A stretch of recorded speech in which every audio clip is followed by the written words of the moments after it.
창세기 16장 4절로 11절까지 오늘은 제가 한 절, 여러분 한 절 교독하시겠습니다. 창세기 16장 4절로 11절까지. 아브라함이 하갈과 동침하였더니 하갈이 잉태함에 그가 자기의 잉태함을 깨닫고 그 여주인을 멸시한지라.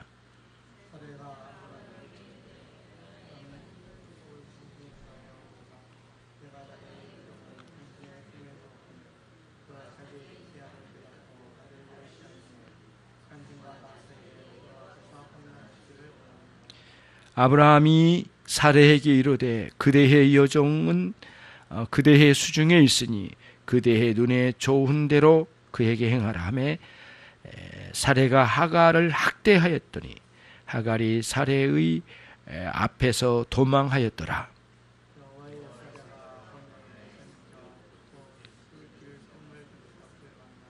가로되 사레의 여종 하갈아, 네가 어디서 왔으며 어디로 가느냐?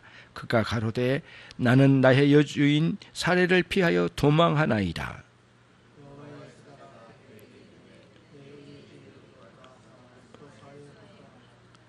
여호와의 사자가 또 그에게 이르되 내가 내 자손으로 크게 번성하여 그 수가 많아 셀 수 없게 하리라.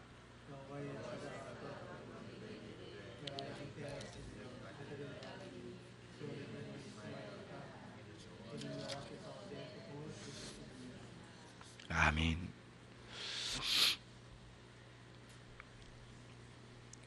오늘은 아브라함의 믿음에서 찾는 그리스도의 복음입니다.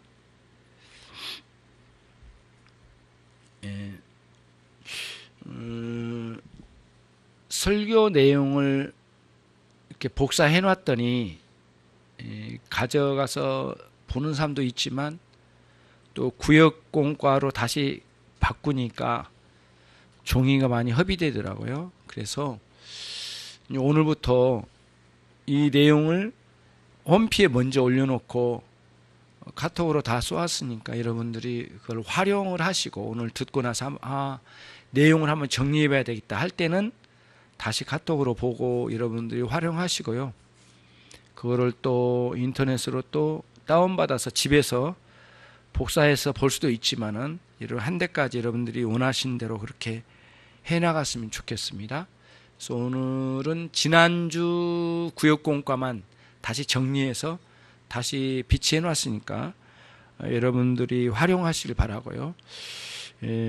자, 오늘은 그런 내용입니다. 그러니까 우리가 믿는 그리스도의 복음, 구원을 얻는 복음을 우리가 믿는 이 복음 진리, 이게 아브라함의 믿음 안에 있다. 이걸 전제로 해서 오늘 그러면 왜 아브라함에게는 16장처럼 부끄러운 신앙생활을 하는 중에 부끄러운 모습을 드러냈는가? 16장을 근거로 그 이유, 그 다음에 그걸 어떻게 해결해야 하죠? 이런 내용으로 전개해 나가도록 하겠습니다. 우선은 여러분이 그 구약 성경의 그 교리를 크게 탄탄하게 구약 성경의 말씀의 진리를 토대를 이루는데 하나님께서 누구를 사용하셨느냐 하면은 모세를 사용하셨어요. 근데 반면 신약 성경의 사복음서의 진리가 이제 예수님 당신 자신이 진리시잖아요. 진리가 이렇게 계시됐어요. 근데 그 계시된 진리신 그리스도를 풍성하게 설명하고 해설을 해서 크게 토대를 이룬 사람이 이제 하나님의 종 바울 사도였습니다. 그러니까 신약 성경의 복음 진리의 꽃은 예수님이시고, 그 다음에 바울 사도의 13권의 서신서는 그야말로 그 꽃을 잘 떠받드는 꽃받침과 같습니다. 그런 그림으로 이제 좀 마음에 이제 그려놓고요. 사도 바울이라는 사람은 누구였느냐면은 그 유대인 중에 유대인이었습니다. 히브리인 중에 히브리인이었어요. 바리새인들이 율법을 연구한 사람들이었어요. 율법에 아주 깊이 연구하고 율법에 굉장히 열심을 낸 사람들이 바리새인이었어요. 그런데 그 모든 바리새인들의 최고의 정점에 이르렀다 해도 과언이 아닐 정도로 바리새인들의 모든 사람들의 그 신앙이나 바리새인들의 율법에 대한 열심보다 가장 뛰어난 사람이 사도 바울이었어요. 예. 그런데 이제 문제는 뭐냐면은 유대인들에게 종교 사상에 잘못된 유대인들에게 있어서 종교 사상이 유행을 탑니다.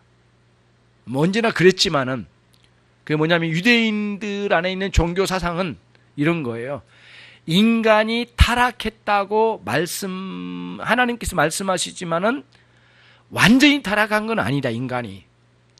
그래서 스스로 열심히 노력하고 개선시키면 인간은 훌륭하게 하나님께서 주신 율법을 온전히 순종해 갈 수 있고 하나님이 원하신 만큼 충분히 인간은 그렇게 스스로 성장할 수 있으니 하나님을 믿는 믿음이 아니라 하나님이 주신 율법을 잘 지켜 완성하는 것으로 하나님께 인정받고 구원의 길이 열릴 거다라고 하는 것이 유대인들이 가지고 있는 잘못된 종교 사상이에요. 그거를 일명 율법주의자들이라고 이렇게 해요.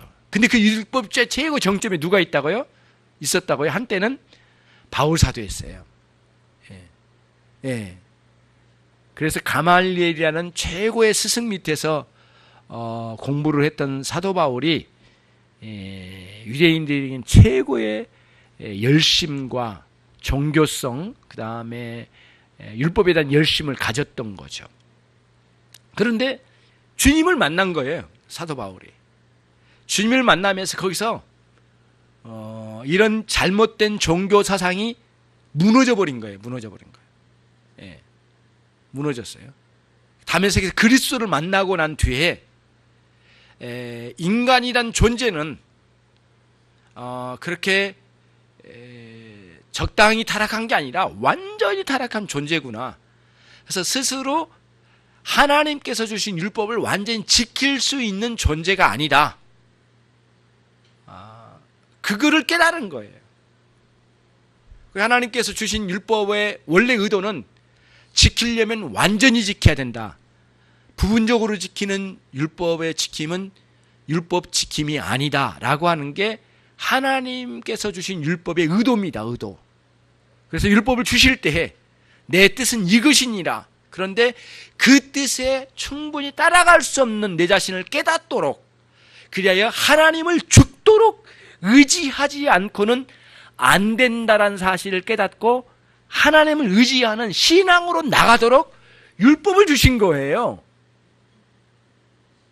그런데 유대인들에게 유행하는 신앙, 종교 사상은 하나님을 그렇게까지 의지하지 않아도 우리들이 하나씩 언젠가는 완전히 지킬 수 있을 거라고 하는 잘못된 생각을 가졌던 거죠. 그게 유대인들의 종교 사상으로 딱 가로막힌 거, 이게. 이렇게 뭔가 딱 씌워져 버린 거예요. 이게 뭐냐면 세상의 사상이 유대인들의 종교 사상과 결탁을 해가지고 이게 묶여져 버린 거예요. 거기에 딱 갇히면은 어떤 일이 일어나냐면 하나님을 믿어서 구원을 얻는 도리, 그런 교리가 받아들여지질 않아요. 왜냐하면은 그 하나님의 구원 도리가 딱 들어오는 순간 너는 완전히 타락한 존재야 라고 하는 메시지가 먼저 오거든요. 싫은 거예요.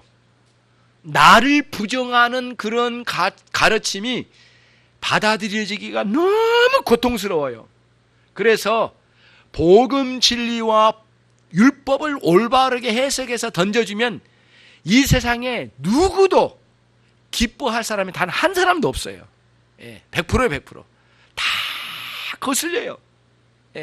그런데 우리같이 예수님을 믿으면서 그 율법의 말씀과 복음을 받아들이면서 우리가 철저하게 저주받은 자로 태어났고 영원히 멸망받을 자로 태어나서 너 스스로에게는 가망성이 없다, 살 여망이 없다라고 하는 복음지를 들을 때에 받아들여질 수 있도록 하나님께서 은혜를 내려주신 거예요. 그래서 그 진리의 말씀이 받아들여지게 된 거예요. 그런데 끝까지 고집스럽게 율법주의의 정신으로 무장을 해버리면 결코 받아들일 수가 없는 거예요, 이게. 복음이 안 받아들여진 거예요. 그러니까 반감이 일어나는 겁니다. 그게 아직도 복음을 믿지 못한 사람들에게 오는 현상이에요. 이게 내외적인 현상이에요. 그렇게 되는 거예요. 그래서 복음은 지금 제가 증명하려고 한 게 뭐냐면은 예수 그리스도를 믿는 복음 진리 믿어 구원받는 이 신앙하고 아브라함이 가진 신앙이 본질적으로 일치한다라는 것을 말씀드리려고 한 거예요. 그거를 지금 이야기하려고 한 겁니다. 그래서 복음은 그래요. 저와 여러분이 저주받은 자로 태어났대요. 그리고 영원한 죽음 가운데 놓여져 있대요. 그런데 복음에는 또다시 제시돼요. 그 바로 뒤따라 뭐가 제시되냐면 하나님의 아들이신 예수 그리스도께서 저와 여러분이 지금 눌려있는 영원한 저주와 멸망과 죽음 가운데 있는 우리를 대신하여 우리 주님이 대신 저주를 받으셨대요. 그리고는 당신 안에 있는 영생과 의로움을 우리에게 전가시켜 주셨대요. 이렇게 우리에게 주신 거예요. 이렇게. 그리고는 우리에게 능력으로 영생을 공급해 주신 거예요. 그래서 예수를 믿으라고 한 거예요. 그러면 너와 내 집이 구원을 얻으리라는 메시지가 있는 거예요. 그러니까 예수를 믿으라. 그러면 너와 내 집이 구원을 얻으리라는 것은 앞에 있는 가장 간략한 서두로 그냥 앞에 나와 있는 거예요. 근데 그 안쪽으로 들어가면은 복음 진리의 내용이 그렇게 돼 있어요. 그리스도께서 저와 여러분을 위하여 대신 저주를 받으셨대요. 갈라디아서 3장 13, 14, 15절에 내용이 나온 거예요. 그래 놀라운 현상이 하나 있어요. 그 복음. 14절인가 기록되어 있어요. 갈라디아서 3장 14절에 예수께서 저와 여러분을 위하여 대신 저주받으심은 십자가에 죽으셔서 저주받으신 일은 나무에 달린 자마다 다 저주받은 자라고 그랬잖아요. 그걸 근거로 해서 예수께서 저주받으셨대요. 근데 저와 여러분을 대신하여 저주를 받으셨대요. 그 저주받으신 이유가 있대요. 그 뭐냐면은 정말 놀랍게 오늘 말씀과 연관이 있어요. 아브라함의 복을 이방인에게도 전하기 위함이다라고 하는 그런 말씀이에요. 그게 이제 14절인가 근거했어요. 그러니까 무슨 뜻이에요? 오늘날 우리들이 예수님을 믿어 구원을 얻어 우리의 저주를 거둬가시고 그리스도의 영생을 우리에게 주셨어요. 그러면 이거는 아브라함의 복과 일치된 거래요. 그러면 이제 뒤집어 보는 거예요. 아브라함이 창세기 15장 6절에서 여호와 하나님을 믿음으로 의롭다 칭해 주셨다라는 진술이 나와요. 의롭게 여겨 주셨대요. 어떻게 해요? 여호와 하나님을 믿음으로 말미암아. 그런데 놀라운 것은 계시 역사에 보면 계시사에서 보면은 흐름을 보면 그거예요. 아브라함이 여호와 하나님을 믿음으로 말미암아 의롭다 칭해 주셨는 그건 곧 구원해 주셨다는 뜻과 동일한 의미예요. 근데 500년 후에 그 이후에 율법이 나와요. 율법은 아브라함이 하나님을 믿음으로 말미암아 구원을 얻었다는 내용 그 다음에 나와요. 그리고 유대인들은 오해를 했어요. 그 율법을 자기들이 지킴으로 구원을 얻을 수 있다. 하나님의 믿음으로가 아니라. 그런데 너무 놀라운 건 유대인들이 믿음의 조상이라고 그토록 오랫동안 붙잡았던 아브라함을 진짜 붙잡았지만은 아브라함을 제대로 못 붙잡았어요. 아브라함은 믿음으로 구원을 얻었는데 자기는 믿음의 조상인 아브라함의 후손이기 때문에, 그리고 또 율법을 받은 자로서 율법을 지켜감으로 이미 우리는 구원받았다는 것이, 이미 구원받은 것이 결정된 거라고 하는 사고방식에, 그릇된 사고방식에 빠져 있는 거예요. 그거를 바울 사도는 틀렸다라고 보는 거예요. 그거를 깨부신 거예요. 그리고는 로마서와 갈라디아서에서 신약 성경이 이야기하고 있는 그리스도께서 말씀하시는 구원의 도리를 진술해 나가요. 그래서 로마서와 갈라디아서는 굉장히 흡사해요. 주제의 흐름이. 믿음으로 말미암아 의롭다 여김 받고, 믿음으로 말미암아 그리스도를 믿음으로 구원을 얻는다. 그것은 곧 구원의 핵심은 뭐예요? 요체는 뭐예요? 영생이다라고 말씀하신 거예요. 그게 사도 바울이 그거를 진술해요. 그러면서 로마서 4장에서 여러분 놀랍도록 전체 내용이, 로마서 4장 전체가 아브라함의 신앙을 변론해요. 그리고 우리의 믿음이 아브라함의 신앙과 함께 동일 본질을 가지고, 같은 신앙의 본질을 가지고 있대요. 그래서 오늘 우리는 이제 결론을 내리는 거예요. 중간 결론을요. 아브라함의 신앙은 우리가 예수님을 믿는 이 신앙하고 일치를 이룬다 라고 하는 첫 번째 이제 진술이에요. 이게 이제 굉장히 중요해요. 예. 그게 이제 로마서 4장에 근거로 해서, 로마서 4장에도 나와요. 아브라함이 여호와 하나님을 믿음으로 말미암아, 하나님 믿음으로 말미암아 의롭게 여기심 받았다는 것을 근거로 해서 오늘 또 그리스도, 하나님의 아들이신 그리스도를 믿는 믿음으로 말미암아 의롭게 된다라고 하는 진술을 쭉 펼쳐나가요. 그리고 5장, 6장, 7장, 8장 쭉 가면서 8장에서 성령의 역사하심으로 그거를 체득하게 될 거다, 이렇게 나와요. 굉장히 놀라워요. 그런데 이제 또 하나 아까 말씀드린 것처럼 갈라디아서 3장 13절, 14절, 15절에 나온 내용에 의하면은 예수께서 우리를 위하여 대신 저주받으심은 우리의 영원한 죽음을 걷어내시고 당신의 영원한 생명을 불어넣어 주신 거래요. 더 충격적인 건 뭐냐면은 육체적인 죽음은 신자에게도 일시적으로 있겠지만 심지어는 육체적인 죽음도 언젠가는 완벽하게 해결해 주신대요. 그게 부활의 신앙이에요. 놀라운 건 또 있어요. 아브라함이 창세기 22장에서 아들을 바치라고 하시는 하나님의 음성을 따라서 아들을 바치러 가요. 근데 그 믿음이 히브리서에서 뭐라고 하냐면, 아브라함은 자기 아들을 여호와 하나님께서 다시 살리실 거다, 부활시키실 거라고 하는 믿음을 가지고 그 일로 순종했대요. 그래서 아브라함의 신앙은 우리가 가지고 있는 부활의 신앙과 일치한대요. 굉장히 절묘해요. 그러면서 율법을 오판한 유대인들을 자꾸 지적을 해요. 그건 옳지 않다. 돌아오라. 그리스도께로. 여호와 하나님 믿자. 그리고 율법을 버리는 게 아니다. 율법을 그리스도 안에서 지켜가며 완전히 지킬 수 없는 부분은 그리스도께서, 당신께서 우리를 보호하시고 인도하시고 그거를 채우시고 용납하시고 받으시면서 온전히 못 지킨 부분을 그리스도께서 완전히 지키심으로 채워가신 거예요. 그걸 우리는 믿는 거예요. 그래서 우리가 율법을 온전히 못 지킨 것을 인정해요. 그렇다고 해서 못 지킬 바에 아예 안 지키자, 그게 아니에요. 못 지킨 것을 가슴 아파하면서 회개하면서 그리스도께서 지켜주심을 감사하면서 뛰어넘어가는 거예요. 그리고 그리스도를 붙잡는 거예요. 이게 구원의 도리예요. 그러니까 복음과 율법을 잘 정리만 하면 우리가 혼돈스러운 걸 딱 정리가 되는 거예요. 그렇죠? 그래서 아브라함의 신앙과 그리스도를 믿는 우리의 신앙이 일체 틀림이 없는 동일한 신앙이라는 사실을 저와 여러분이 갖는 거예요. 그래서 아브라함의 복이 뭐냐라고 물으면 한마디로 말해요. 구원이다. 그리고 아브라함의 복이 뭐냐? 그러면은 그 구원의 요체, 구원의 핵심 되는 영생을 소유하는 것이다. 영원한 생명을. 그리고 그건 어디에 있어요? 그리스도 안에 있고 그리스도는 내 안에 계시고, 이런 믿음 안에 굳건한 게 선 거예요. 예.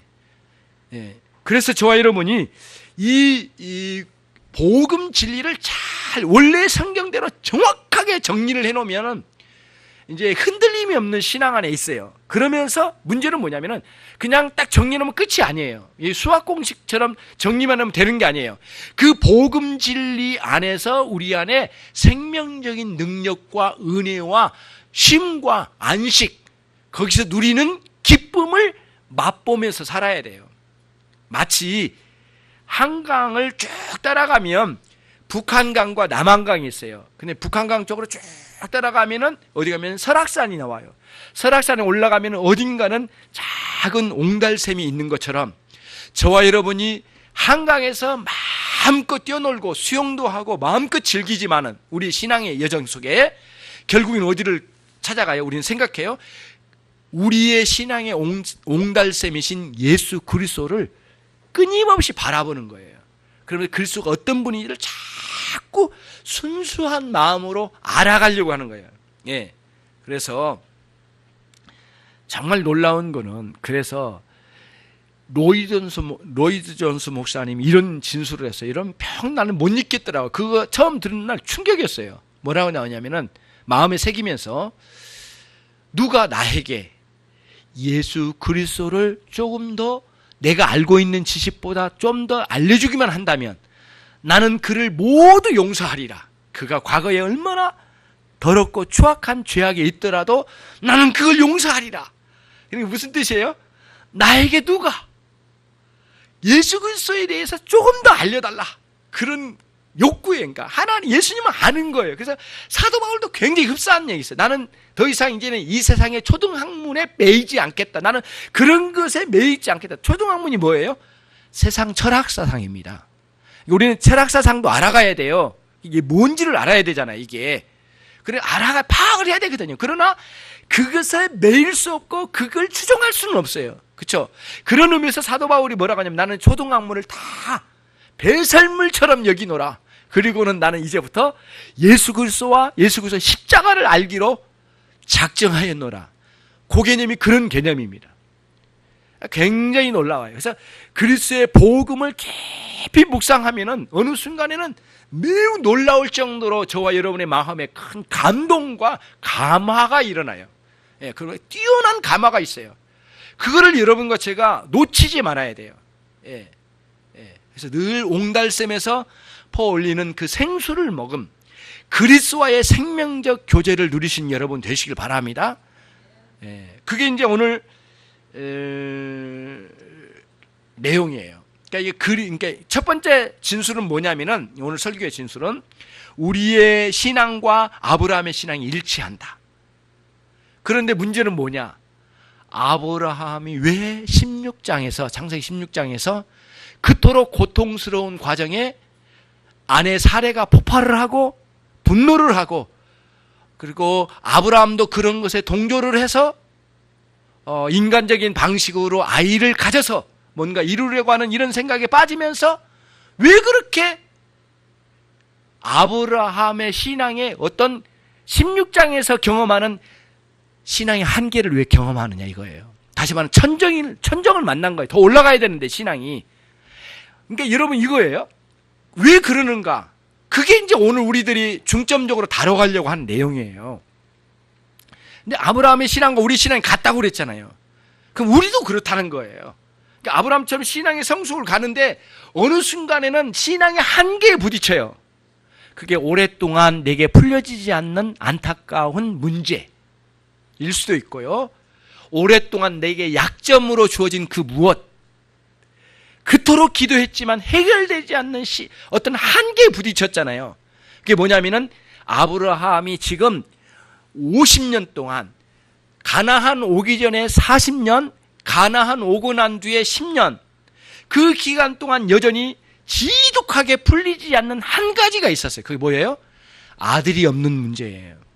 그게 지금 아주 지독하게 고통스러움이에요. 그리고 사례는 자기 문제라고 하는 자기 자책으로 자기를 내리치면서 안타까워하고 거기서 슬퍼하면서 누구에게 말도 제대로 못하겠고 자기 문제라고 생각해요. 그리고 거기서는 막 원망, 탄식 막 이런 것들이 막 쏟아져 나왔어요.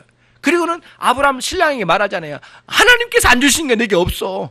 그러니까 이제 여종에게 아이를 낳아서 여종을 통해 아이를 낳아서 가지면 될 거 아니에요. 막 이런 식이에요. 굉장히 아픔이죠. 신앙의 한계를 만난다는 거예요. 어떤 신앙? 아브라함의 신앙, 우리 신앙, 모든 신자는 동일하다는 거예요. 언제든지 만나는 거예요. 그러니까 제 아무리 훌륭하고 믿음의 조상까지도 신앙의 한계를 만났으니 저와 여러분의 신앙의 여정에는 반드시 신앙의 한계에 도달하게 된다는 거예요. 왜 그런가? 이유는 딱 한 가지예요. 하나님이 이 땅에 우리에게 믿음을 주실 때에 모든 믿음은, 신자의 모든 믿음은, 아브라함까지 포함해서 모든 믿음은 이렇게 성격적으로, 믿음의 본래적인 성격이 그래요. 믿음은 성숙을 전제로 해서 주신 믿음이에요.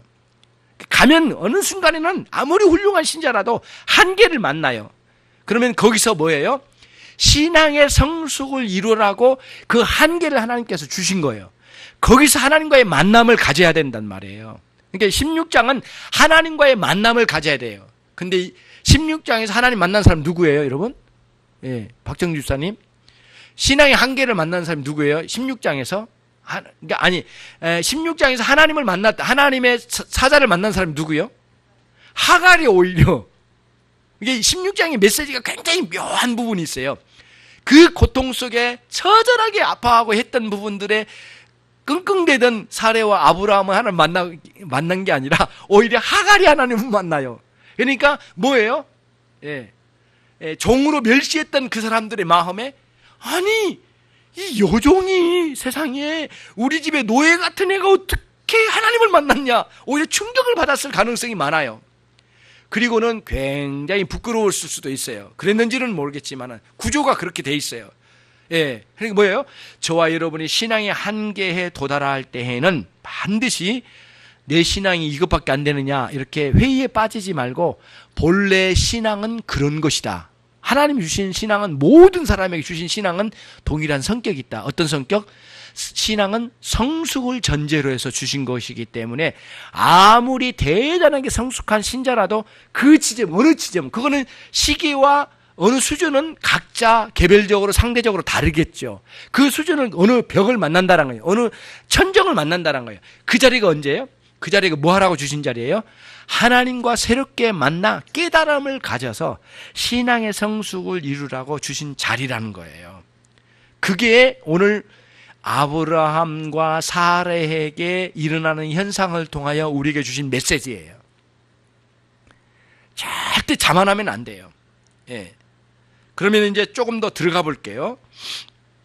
아브라함이 신앙생활의 여정에 천정을 만났어. 이거 뚫고 못 나가겠어요. 지금 그 문제가 뭐죠? 아들이 없는 문제예요. 그렇죠? 근데 그때의 사람들이 유혹을 강력하게 받아요. 이게 기도를 해도 응답이 없고 뭔가 문제가 해결되지 않을 땐 여러분 강력한 유혹이 와요. 그 유혹이 뭔 줄 아세요? 아브라함과 사레가 지금 경험하고 있는 거예요. 인간적인 방식으로 해결하려고 하는 유혹이 강력하게 와버려요. 그 문제를 끌어안고 하나님과의 만남을 가져야 되는데 못 갖고, 그거를 갖기보다는 먼저 오는 게 뭐예요? 세속적인 유혹, 인간적인 힘, 세상적인 방식으로 그걸 해결해 버리려고 해요. 밀고 나가버리려고 해요. 그런 경우 우리가 참 많았어요. 아브라함과 사레를 지금 정죄하려고 한 게 아니에요. 저와 여러분이 지금 그랬어요. 실제로 저도 많이 그럴 거예요. 문제가 해결되지 않으면 자꾸 인간적인 방식으로 해결하려고 막 발버둥 쳐요. 그리고 나가버려요. 그리고는 그 안에는 뭐가 있어요? 하나님께 서운해요. 하나님 이루어주시지 않았잖아요. 내가 할 거예요. 그러면서 유혹이 오는데 세상적인 방식으로 문제 해결을 취하려고 하는 자기 신뢰가 와요. 나를 믿어요. 내 능력과 내 지혜를 믿기 시작하는 거예요. 하나님이 이루어 주실 거라고 하는 그 의도, 그 다음에 어차피 나를 통하여 이루실 것이긴 하지만 믿음으로 반응하기보다는 하나님을 향해서는 원망으로 가고 자기에 대해서는 신뢰를 하는 거예요. 사실 신앙은 반대로 가야 되거든요. 나를 부정하고 하나님을 신뢰한 쪽으로 가는, 이게 뒤집혀 버려요. 언제요? 신앙의 한계에 부딪혔을 때. 너무너무 오랫동안 고생 많으셨죠. 그 문제, 그건 각자 다르겠지만은 그 문제에 너무너무 고생하고 힘드셨을 거예요. 오랜 세월 가슴에 못 박혀 있는 것처럼 있을 거예요. 그게 신앙의 한계에 도달한 거예요. 근데 하나님은 그거를 통하여 하나님을 만나라고 하신 거예요. 그게 메시지예요. 그런데 우리는 그러기가 참 쉽지 않아요. 그러면서 세속적인 방식으로 실행해요. 그게 뭐냐면은 신앙의 외향적인 방식으로 갖추려고 해요. 외향적인 방식이 뭐예요? 사레와 아브라함의 입장에서는 아들만 가지면 돼. 필요 없어. 아들이면 다 됐네. 땅도 있고 다 건강하고 재산도 많고 이제는 아들만 있으면 다 끝나는 거 아니야? 그러니까 거기서 뭐냐요? 신앙이 하나님이 목적이 안 되고 아들이 목적이 되는 오류를 범할 가능성으로 가버린 거예요. 저와 여러분이 이제 이런 거예요. 그토록 해결되지 않는 문제가 해결되는 것이 목적이 돼버린단 말이에요. 사실은 그 위에 하나님이 우리의 인생의 목적이 되셔야 되는데 그런 오류에 떨어진단 말이에요. 이게 이제 아브라함이 지금 오류를 범하는 부분이에요. 아브라함은요, 그러니까 15장 2절에 아브라함이 그랬어요. 이 다메섹의 엘리에셀이 내 후계자가 될 겁니다. 아들 주시지 않지 않았습니까? 근데 16장 2절에서 또 같이 나와요. 또 사례가 이번에는 부부가 번갈아 가면서 15장 2절, 16장 2절 똑같아요. 뭐라고 하냐면 여호와께서 아들을 주시지 않았으니 이 여종을 통하여 아들을 가집시다. 뭐 이렇게 나가는 게 거기 원망이 섞인 거라고 제가 말씀드렸잖아요. 근데 17장 6절인가 그 부분에 또 나와요. 5절인가 6절인가 거기 나와요. 아브라함이 아이고 또 하나님이 이제 아들을 주신다고 하는데 뭐라고 하냐면 아이고 이거는 없어요. 제가 표현한 거예요. 아이고 하나님 제발 이스마엘이나 이제 여종을 통해 얻은 아들이잖아요. 이스마엘이나 건강하게 해주세요. 이렇게 나와요. 그게 17장 6절인가 어디 부분에 나옵니다. 이게.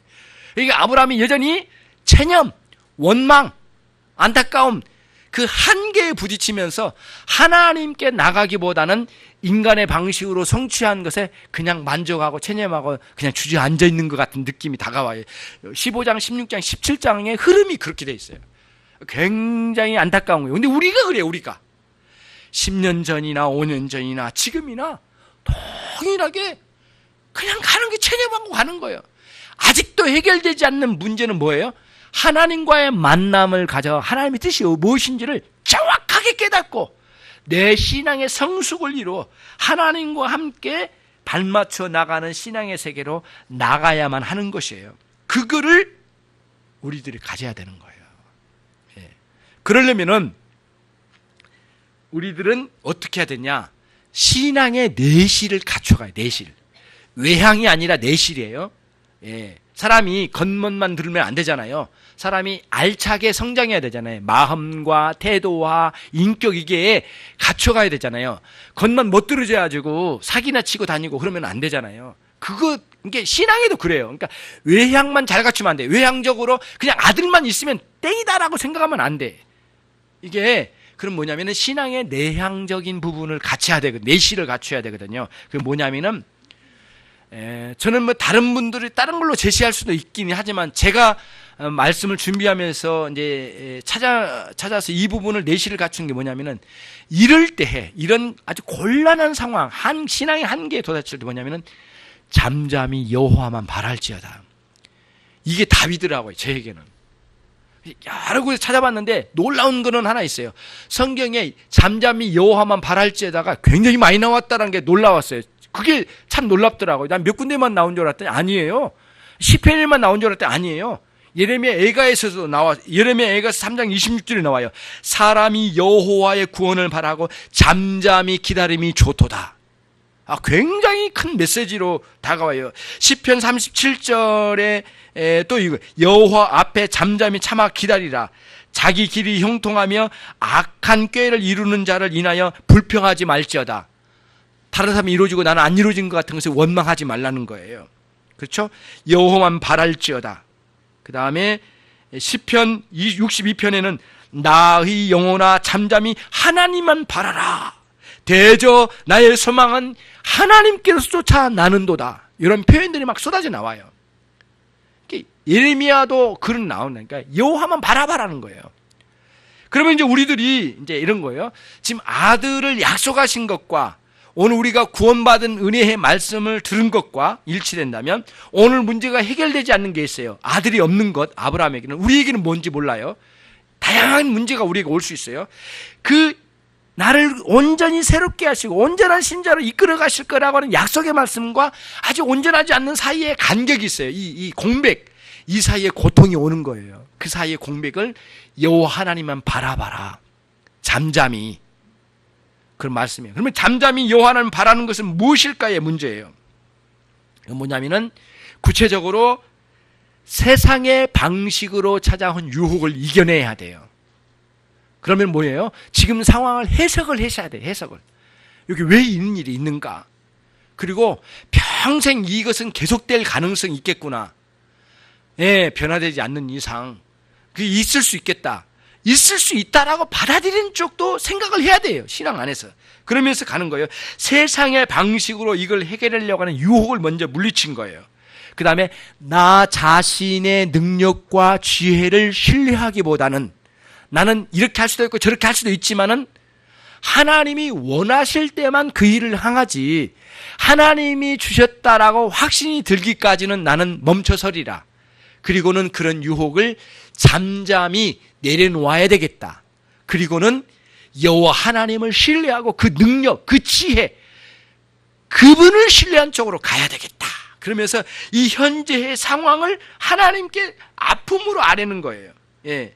그러면서 나를 신뢰했던 오만한 마음을 내려놓고 하나님이 이 문제는 직접 역사하실 수도 있고 때로는 다른 사람을 통해서 이루실 수도 있고 때로는 나를 통해서 이룰 수 있으시겠다라고 하는 생각을 가졌다면 하나님의 뜻과 시기를 기다리며 하나님께로 나가는 자리로 가는 거예요. 그래서 인격적으로 하는 거예요. 관계를 되찾는 거예요.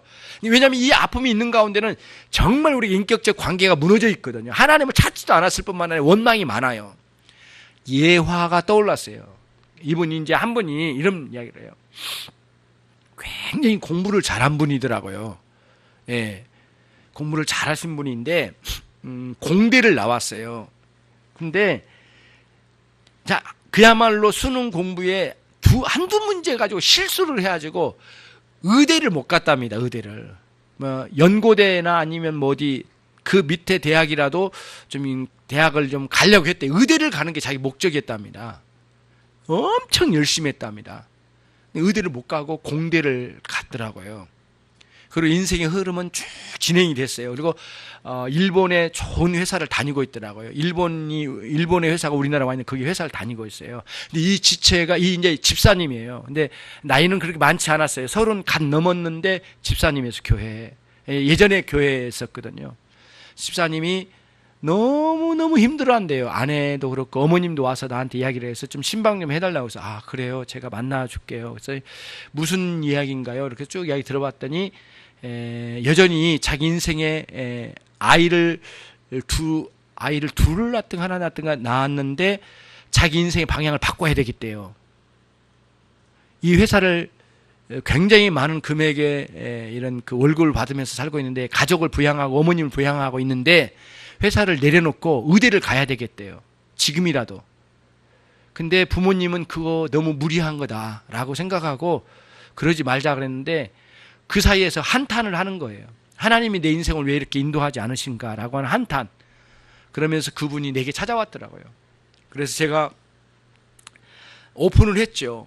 그래서 어머님께 들었다 사실은. 그래서 의대 문제도 있고 지금 상황도 내려놓고 의대를 다시 수능 봐가지고 가려고 한다고까지 들었는데 집사님 그 과정에 얼마나 힘들었어요.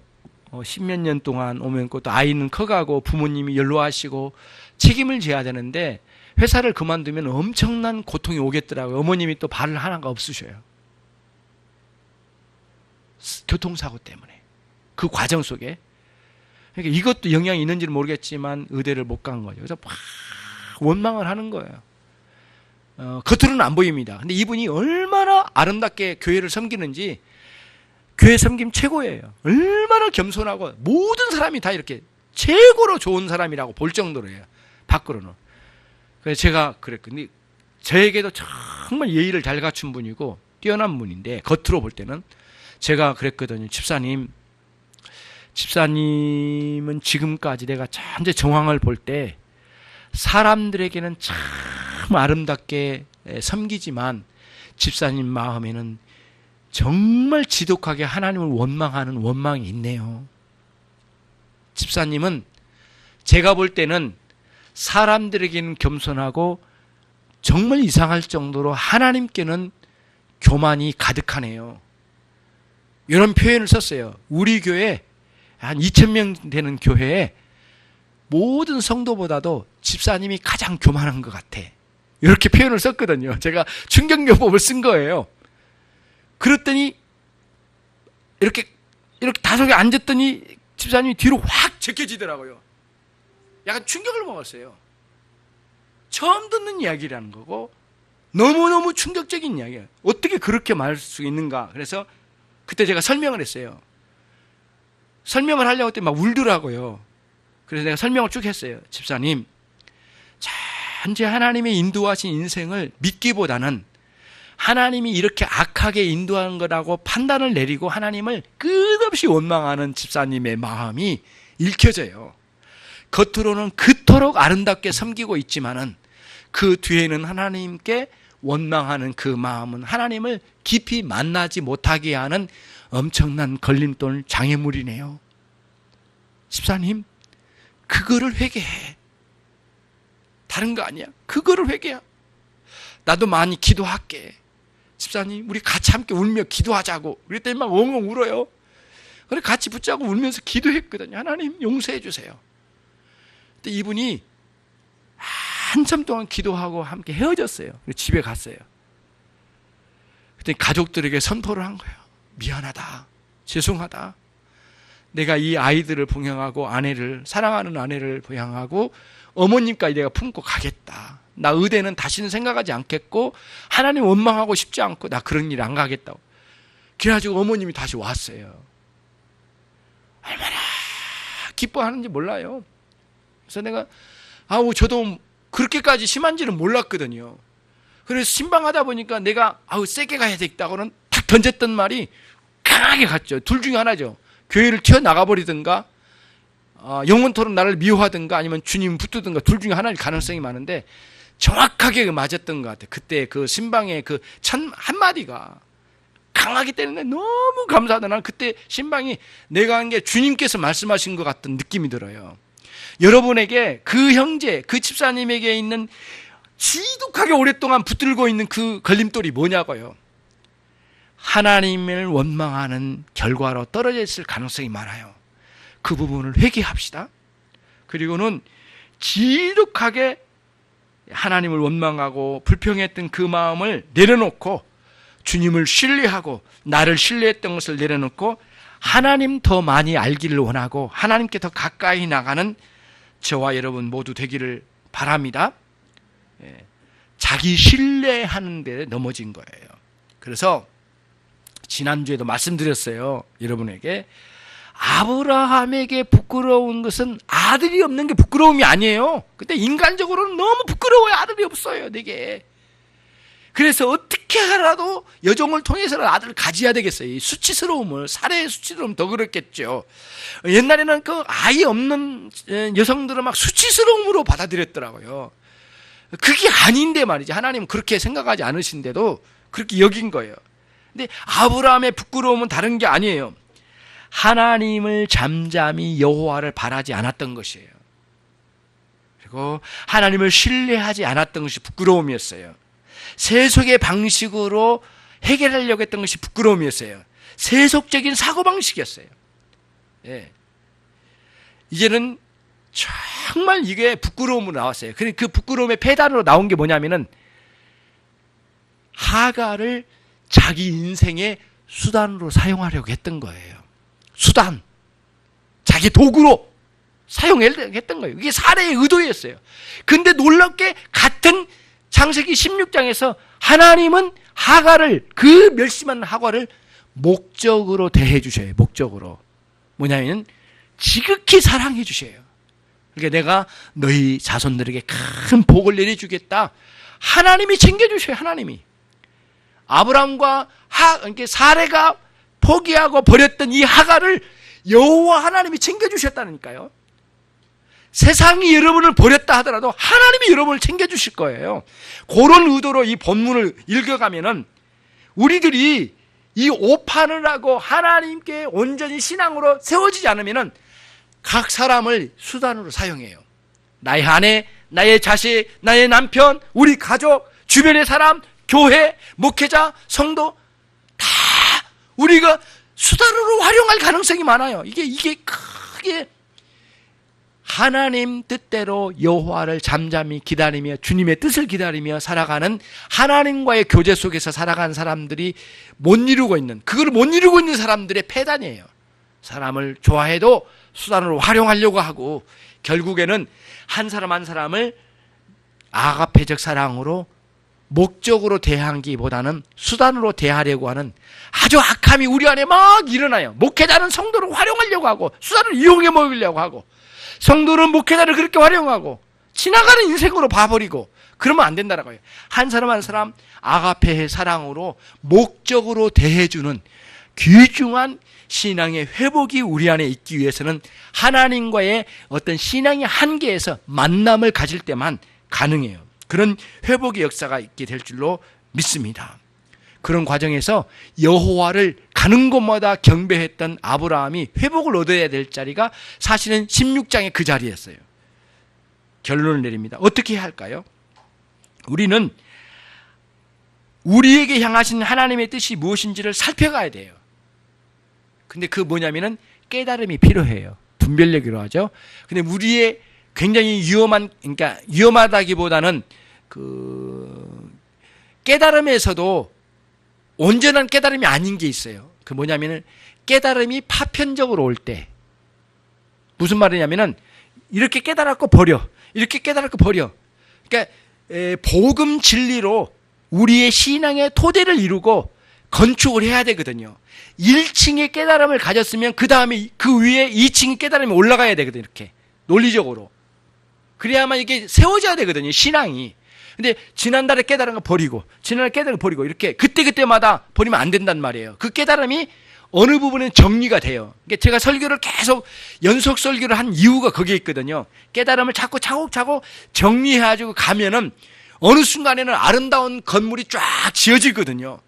10년, 20년, 30년을 가도 은사 중심으로만 가면 깨달음의 내용이 정리가 안 된단 말이에요. 그래서 문제예요. 그러니까 은사가 잘못됐다는 게 아니에요. 은사체험이 너무 중요해요. 우리 해야 돼요. 은사체험이 있어야 된단 말이에요. 그런데 깨달음의 내용이 논리적으로 정리가 안 된 상태에서 그런 은사체험만 있으면 이게 왔다가 가고 왔다가 간단 말이에요. 이게 우리가 경험한 거예요. 저도 경험 많이 했단 말이에요. 저도 굉장히 기도 속에서 많은 경험을 했어요. 환상을 보고 많은 걸 보았지만은 결국에는 이게 깨달음의 정리가 잘 안 되니까 다 흩어지고 나가 떨어져 버리더라니까요. 그래서 오늘부터 깨달음은 뭐냐면 논리적이고 질서 정연하게 지속적인 깨달음이 파편적인 깨달음으로 던져지는 게 아니라 거기에 정리돼가지고 왁구가 다 맞아야 돼요. 이렇게 퍼즐을 맞춰가야 돼요.